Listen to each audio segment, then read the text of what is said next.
સુરેન્દ્રનગર જિલ્લાના મૂળી તાલુકામાંથી એલસીબી દ્વારા જુગારધામ પર એક ખૂબ જ મોટી કાર્યવાહી કરાઈ છે।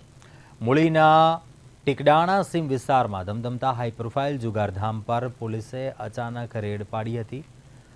આ ઓપરેશન દરમિયાન પોલીસે સ્થળ પરથી 19 શખ્સોને ધરપકડ કરી છે અને આ રેડમાં પોલીસે રોકડ રકમ, મોબાઈલ ફોન, આલિશાન કાર સહિત કુલ રૂપિયા 27.55 લાખનો મસમોટો મુદ્દામાલ જપ્ત કર્યો છે।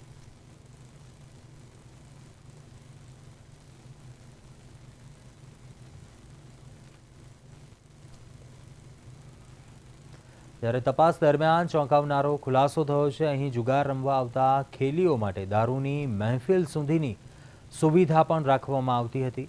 એટલું જ નહીં, જુગારીઓને લાવવા અને લઈ જવા માટે ખાસ લક્ઝરી કારની પિકઅપ સુવિધા પણ અપાતી અને આ જુગારધામમાં રાજકોટ, મોરબી, હળવદ જેવા અલગ અલગ શહેરોથી મોટા ખેલીઓ પણ આવતા હતા। જોકે હાલ તો આ તમામની ધરપકડ કરવામાં આવી છે અને તમામની રોકડ, મોબાઈલ સહિતનો જે મુદ્દામાલ છે તે જપ્ત કરી વધુ તપાસ છે તે હાથ ધરવામાં આવી રહી છે।